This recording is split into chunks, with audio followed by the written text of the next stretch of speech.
Okey, Assalamualaikum warahmatullahi wabarakatuh dan selamat salam sejahtera semua. Cikgu harap semua dalam keadaan sihat walafiat dan dapat melakukan tugasan yang diberi. Okey, baiklah. So memandangkan kita pun tak tahu bila kita akan mula masuk sekolah semula, maka cikgu memutuskan untuk adakan kelas online. Jadi kita tak akan tertinggal banyak lah.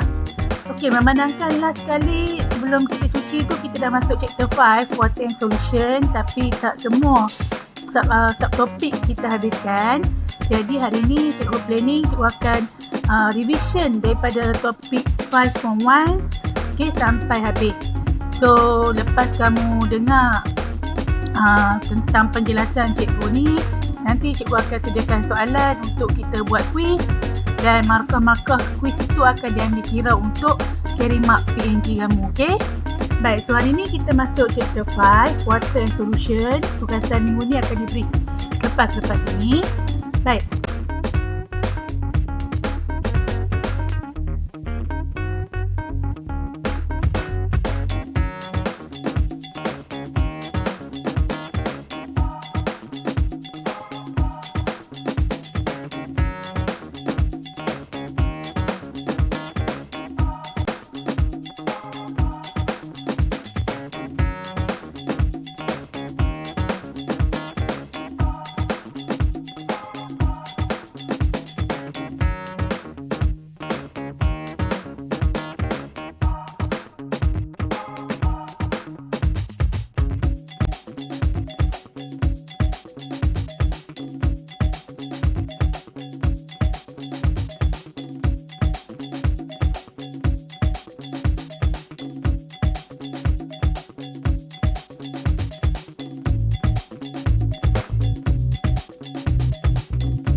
Okay,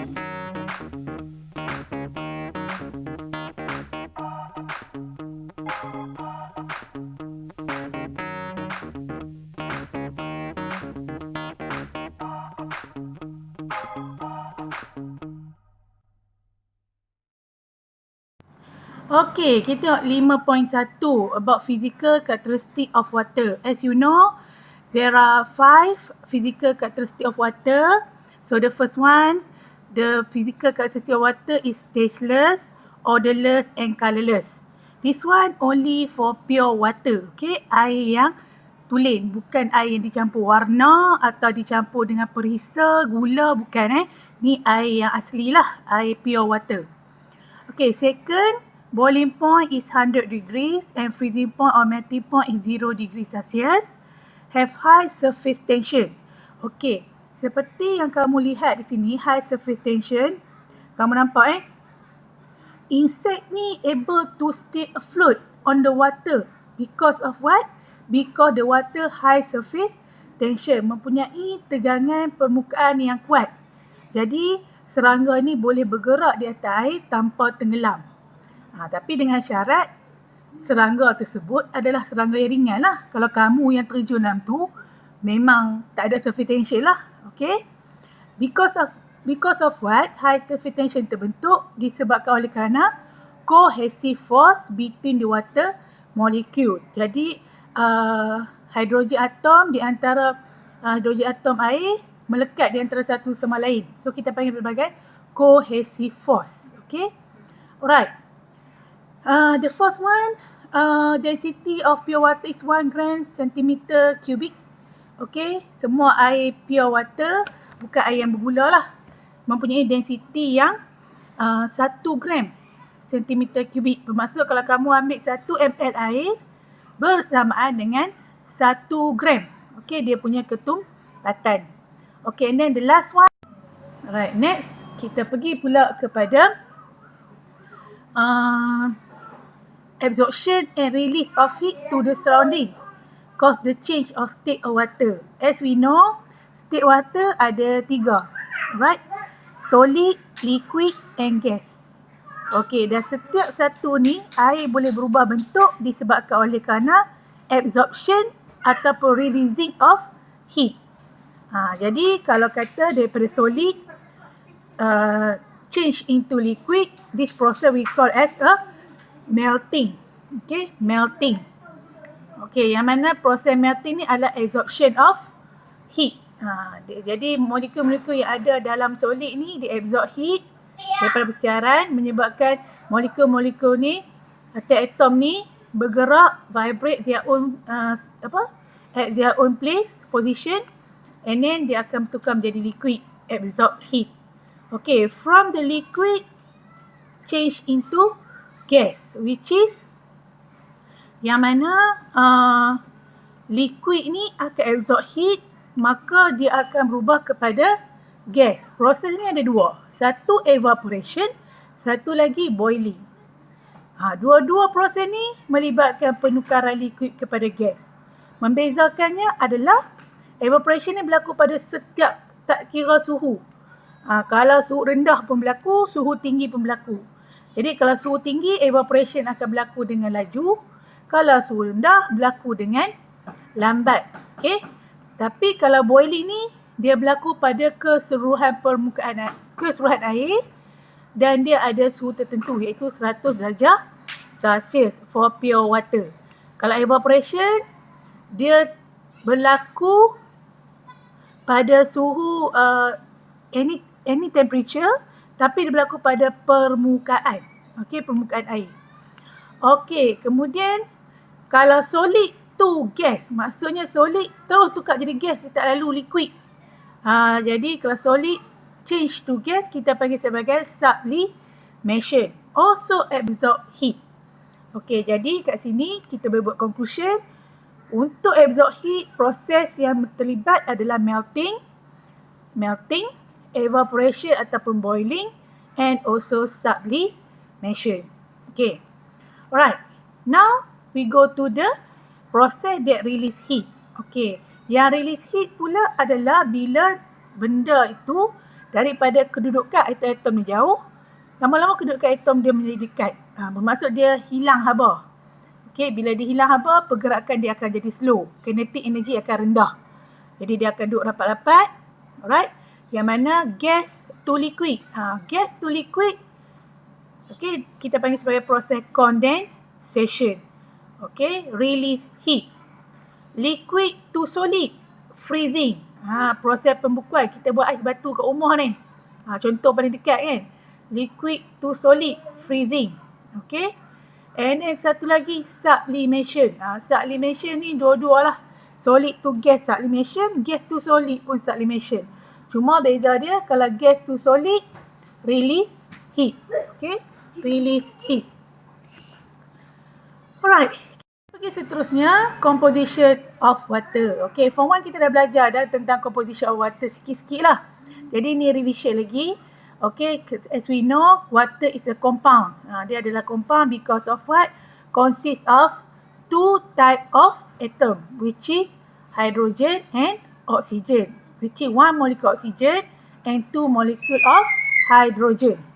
Okay, and then the component of water can be separate melalui chemical process as we know electrolysis. Okay, ini adalah set electrolysis lah.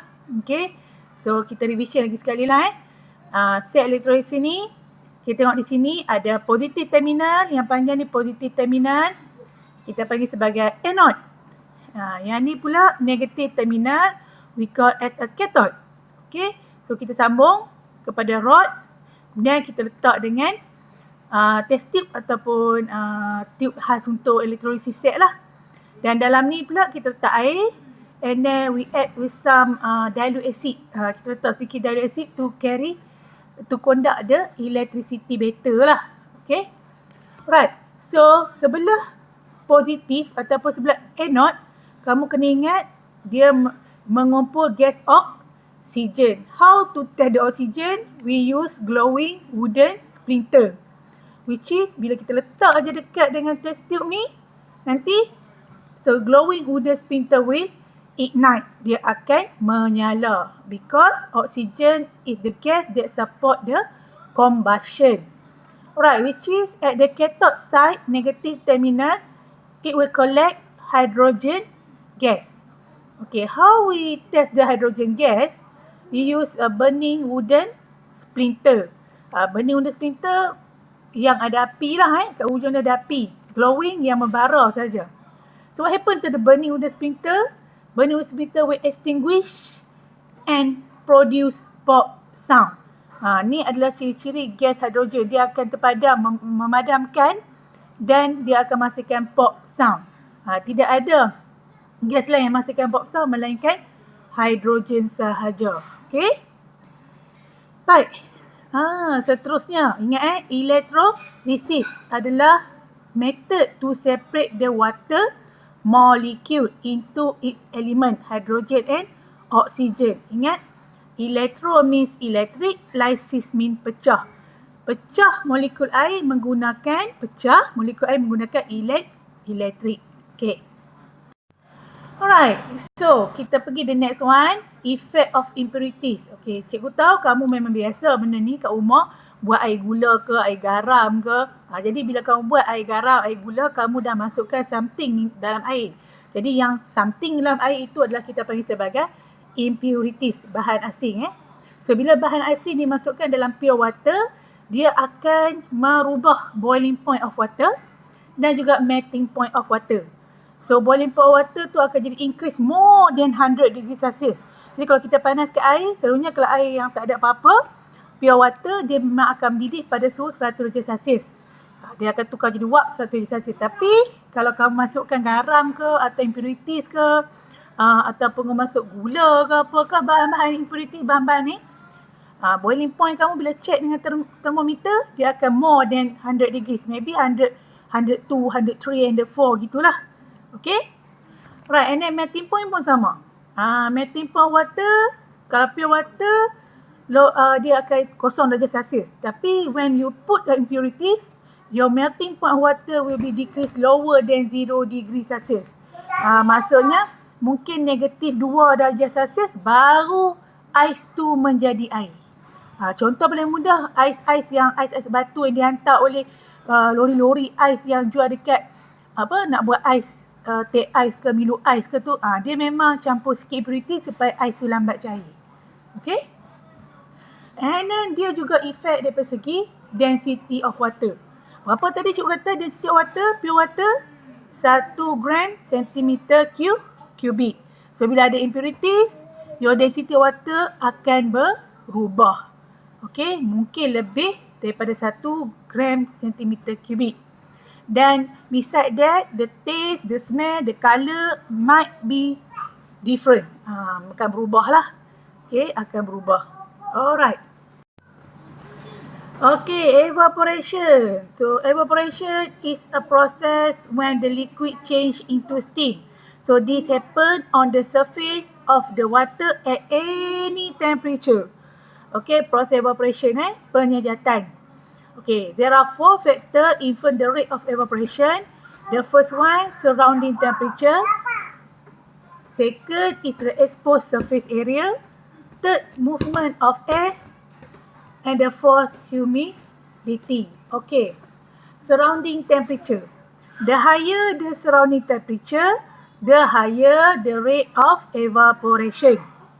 Okay, semakin tinggi suhu persecaran, semakin cepatlah proses evaporation berlaku. Exposed surface area. Exposed surface area, kita kalau sidai baju, kita tak sidai baju tu dalam keadaan berlipat. Kita buka seluas-luasnya.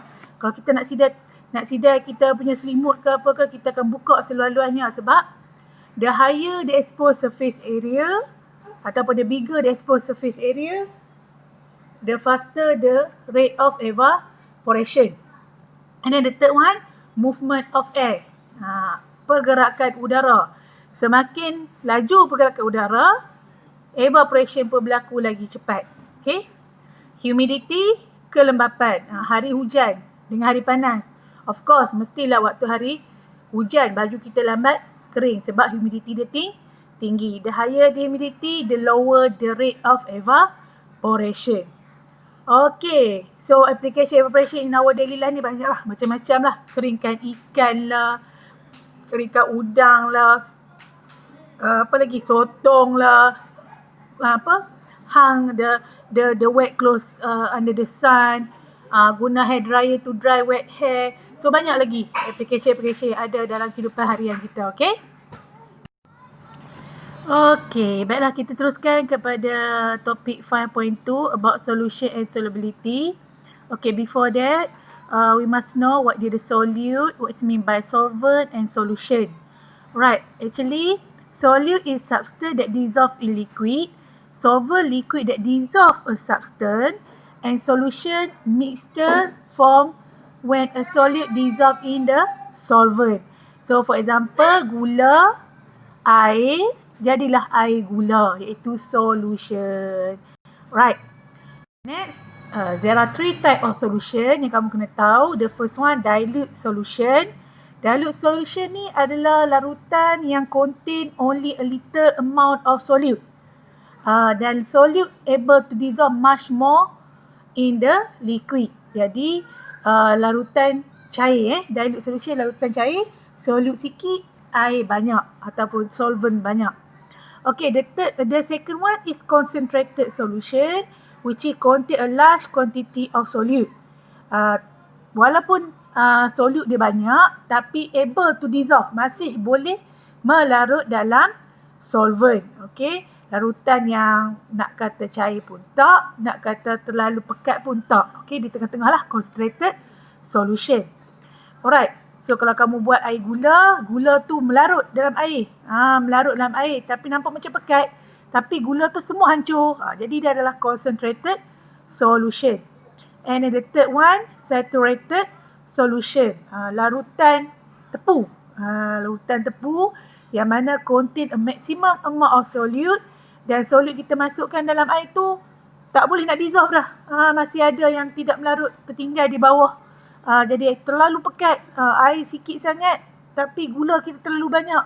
Jadi kita panggil sebagai saturated solution. Okay. Alright.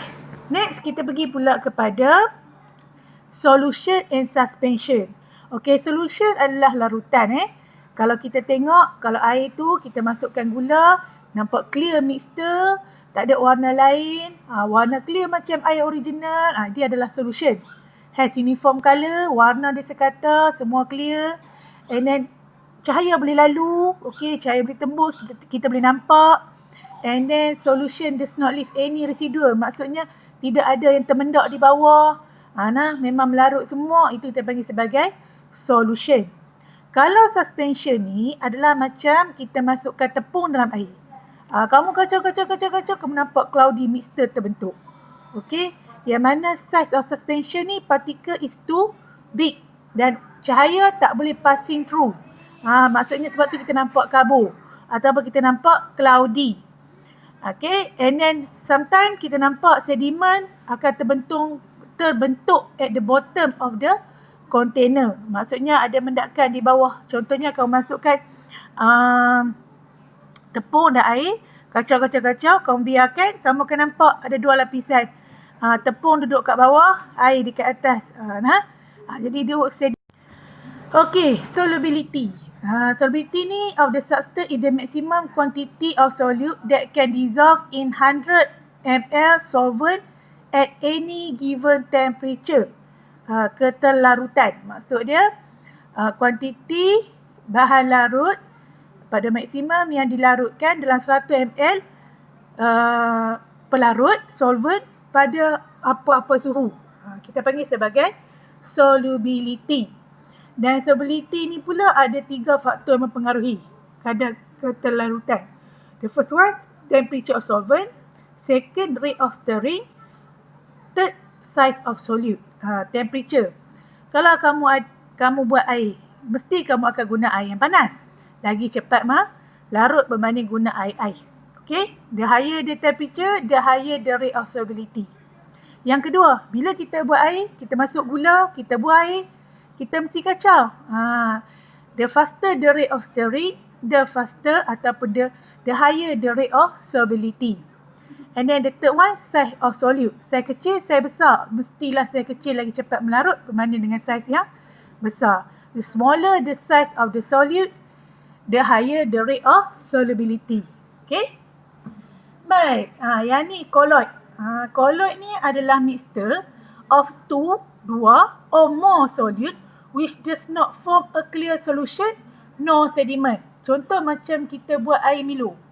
Ada 2 solute kat situ. Satu gula, satu lagi Milo. Dia akan membentuk larutan colloid. Okey. So larutan colloid ni dia ada 3 jenis. 3 jenis. Yang pertama, emulsion. Bila mixture of 2 or more type of liquid, contohnya macam milk, susu, coconut milk, susu santan, santan, and emulsion paste.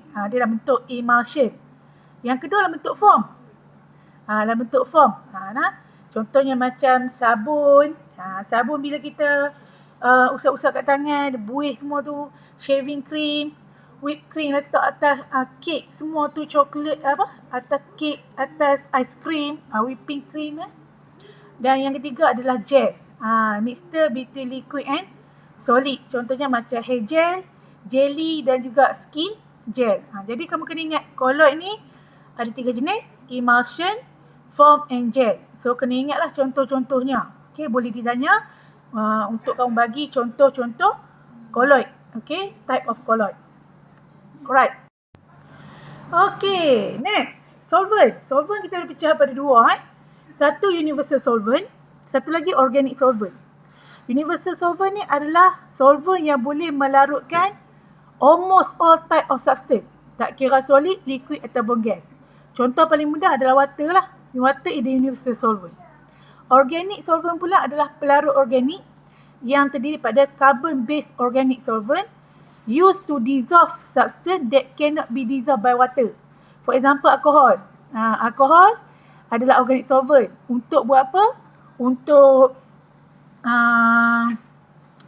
apa kita panggil tu? Untuk prepare antiseptic solution dengan perfume. Jadi kalau kita nak buat antiseptic, kita boleh guna air. Okay, jadi kita kena guna alkohol. Sama dengan perfume kita tu. Okay, minyak wangi kita tak boleh guna air. Okey, sebab air tak boleh melarutkan bahan dia. Jadi kita terpaksa guna alkohol. Second, terpentin. Terpentin ni untuk preparation diluting concentrated paint and for removing old paint. Contoh kalau kamu cat kelas, okey. Jadi kita nak cuci macam mana tangan kita? Kalau cuci dengan air lagi teruk. Jadi kita kena guna terpentin. Sebab terpentin boleh melarutkan cat tersebut untuk remove daripada kulit kita. Third is acetone. Okay, preparing diluting resin in nail varnish. Contoh macam orang yang pakai warna kuku. Jadi kalau dia dah tak suka dengan warna kuku dia tu, dia nak cuci, nak bersihkan, tak boleh cuci dengan air. Jadi kena guna acetone. Baru boleh, sebab acetone dia boleh melarutkan resin yang ada dalam nail varnish. Okay, and then the fourth one, ether. Ether also used for extracting perfume. And then last one is kerosene. Kerosene, minyak tanah. Digunakan sebagai solvent for lamp oil, bitumen dan juga insecticide. Jadi bahan-bahan ni adalah kita panggil sebagai organic solvent. Okay, organic solvent. Okay, and then now next we go to the 5.3 about water purification and water supply. So untuk untuk syllabus kamu, kita hanya belajar 4 method purification ataupun 4 method bagaimana kita nak menyuling air, menulin air. Okay, menulin air. Okay, the first one, boiling. Boiling ni adalah satu kaedah yang normal lah kita guna kat rumah. Okay, kita masak air. Sebelum kita minum air, kita masak air dulu. Sebab boiling process, first, the advantage is kill microorganism. Semua microorganism yang ada dalam air akan mati sebab panas. Second, walaupun dia matikan microorganism, tapi dissolved substance, nutrient dalam air tu masih ada. The third one, boil water is used for drinking water at home, sesuai untuk dibuat minum. Okay, the second one, chlorination. Chlorination ni kita memanglah tak letak kat dalam air kita dekat rumah. Tapi air pipe yang ada yang datang ke rumah kita tu dah ada klorin. Okay. Chlorination ni dari mana kita masukkan chlorine solution dalam air to kill the microorganism. Ni. Okay. Tapi pada masa yang sama, proses chlorination ni dia does not destroy dissolved substance ataupun suspended particle. Okay. Dia boleh bunuh microorganism, tapi dia tidak akan merosakkan substance yang ada dalam air tersebut. Ion-ion, mineral-mineral yang ada air tu masih lagi ada. Okay. Dan seterusnya chlorination ni kita guna untuk swimming pool lah. Dan juga untuk water tank dekat public water supply system. Jadi kamu jangan risau, air yang sampai ke rumah kita tu dah diletak dengan klorin. Jadi tak perlu kamu nak letak klorin lagi. Kamu just ambil dan boil sahaja. Okay. Alright, and then the third one is filtration. Filtration ni adalah proses kita nak eliminate suspended particle. Okay, so partikel-partikel, daun-daun kayu, habuk-habuk, tanah ke, selut ke, lumpur ke, kita guna kaedah filtration. Kita eliminate suspended particle. Tapi walau bagaimanapun, walaupun kita dah turas air tersebut, air tu masih lagi ada microorganism. Tak boleh directly minum. Kena masak dahulu. Okay. Dia memang tak ada suspended particle. Tapi dia ada microorganism. Maybe waktu kamu tuang tu, microorganism yang kecil-kecil, amoeba, paramecium, semua tu dia melalui ni. Merentas lapisan-lapisan tersebut. Okay. Jadi kalau untuk filtration, kita akan letak saiz yang besar dulu. Batuan besar. Semakin ke bawah semakin kecil. Okay. Jadi habuk-habuk akan terperangkap lah di setiap lapisan. Okay, and then the last one, distillation. Distillation ni cikgu pernah tunjuk dekat kamu masa form 1 dulu. Iaitu proses mana kita buat distill water. Distill water, air dia adalah hasil pada pemanasan. Air yang kita panaskan, uap air tu akan melalui kondenser, mengalami proses condensation, hasilkan air distill water. Yang mana distill water ni, zero nutrient, no microorganism, no suspended particle. Memang semuanya clear sebab dia uap air. Jadi Walaupun dia clear, tapi air ni tak sesuai untuk dibuat minum lah. Air ni tak ada nutrien. Kita dalam badan perlukan nutrien. Jadi kena ada mineral dalam tu. Okey, kena ada mineral dalam air tersebut. Jadi air ni sebenarnya kita guna distilled water ni untuk prepare ubat dekat hospital and also laboratory use and for diluting concentrated acid. Macam kita nak buat larutan kimia, bahan kimia semua nak bancuk, kita guna distilled water tapi bukan untuk diminum. Okay. Alright. Okay, kita hampir kepada yang terakhir iaitu water treatment plant. Okay, water supply system. Okey, ni cuba ambil pada buku teks. Cari tak jumpa dalam internet semua. Kita ambil buku teks saja. Kamu boleh tengok sini sebelum air ni sampai ke rumah kita kat sini, dia melalui berbagai-bagai proses ni sangat penting, soalan glamour lah, soalan tanya Okey, starting pada water reservoir. Water reservoir ni maybe daripada tasik, kolam, empangan, okey. Yang ni water reservoir. Kemudian dia akan masuk dalam tangki filtration. Yang mana dia akan filterkan semua suspended partikel yang dalam air tersebut. Kemudian dia akan pump masuk dalam pump station. Kemudian dia akan melalui oxidation, yang mana dekat oxidation ni kita add oxygen to eliminate bad odor and taste. Kita masukkan oksigen nak buang bau-bau busuk. Mungkin kadang-kadang ada bangkai-bangkai ke, ataupun kayu-kayu mereput ke, daun-daun mereput ke, dia menyebabkan bau pada air. Jadi cara kita nak buang bau tu, kita lalukan tangki oxidation. Okey, tangki oxidation penting Alright, kemudian air itu disalurkan into coagulation tank. Coagulation tank ni ada dua perkara kamu kena ingat. Dia masukkan dua perkara, dua benda. One is slaked-lime ataupun calcium hydroxide. Okay, slaked-lime is added to reduce the acidity of water. Air yang ada bahan reputan akan menghasilkan rasa yang masam, acidic. Jadi, slaked-lime ni bersifat alkali. Maka dia akan neutralizekan rasa tersebut. Okay. Yang kedua, added with alum. Alum is coagulate suspended particle. Jadi, suspended particle yang mana yang tak terturah dekat filtration tadi. So next dia akan melalui coagulation tank.